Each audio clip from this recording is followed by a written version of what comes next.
एक बार की बात है, एक शेरनी ने जंगल में एक बच्चे को जन्म दिया और जन्म देते ही वो उसी जगह पर मर गई। उतने में उधर से कई सारी भेड़ गुजर रही थी। वो शेर का बच्चा जिसने अभी अभी दुनिया में कदम रखा था, वो उन भेड़ों के साथ मिलकर चला गया। अब वो शेर का बच्चा एक भेड़ की तरह पलने लगा और उन भेड़ों के साथ रहकर वो खुद को भी एक भेड़ ही समझने लगा था। उसने कभी मांस नहीं खाया और वो भेड़ों के साथ मिलकर घास खाने लगा था।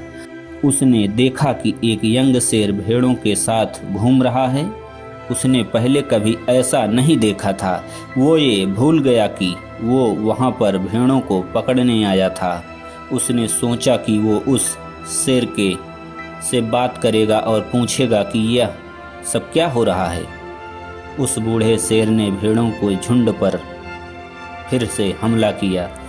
उस शेर को पकड़ने के लिए भेड़ों ने जैसे ही उस बूढ़े शेर को देखा, वो सब अपनी जान बचाकर भागने लगे और उन भेड़ों के साथ वो शेर भी अपनी जान बचाकर भागने लगा। कुछ देर के बाद उस बूढ़े शेर ने उस यंग शेर को पकड़ लिया।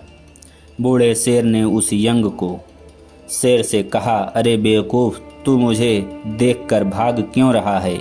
यंग शेर ने रोते हुए कहा, प्लीज़ मुझे छोड़ दो, मुझे छोड़ दो, मैं एक साधारण सा भेड़ हूँ, मुझे जाने दो। उस बूढ़े शेर को देखकर भेड़ की तरह कांप रहा था। बूढ़ा शेर यह सुनकर हैरान हो गया और वो समझ गया कि यहाँ पर ये क्या हो रहा है। वह बूढ़ा शेर उस यंग शेर को एक नदी के पास लेकर गया। यंग शेर वहाँ से भागने की कोशिश कर रहा था, लेकिन बूढ़े शेर ने उसे नदी की तरफ धकेलते हुए कहा कि अपने आप को इस पानी में देखो। नदी का पानी पूरी तरह से शांत था। बूढ़े शेर ने यंग शेर से कहा कि अपने फेस को इस नदी में देखो और मेरे फेस को देखो, अपनी बॉडी को इस नदी में देखो और मेरी बॉडी को देखो। उस यंग शेर ने डरते हुए अपना फेस नदी में देखा और जैसे ही उसने अपना फेस नदी में देखा, वो हैरान हो गया।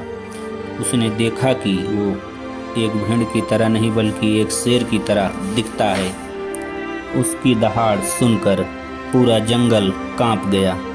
उसने अपने आप को पहचान लिया, अपनी ताकत को पहचान लिया और तभी उसने अपने आप में एक ऐसी एनर्जी महसूस की जो उसने आज से पहले कभी नहीं की थी।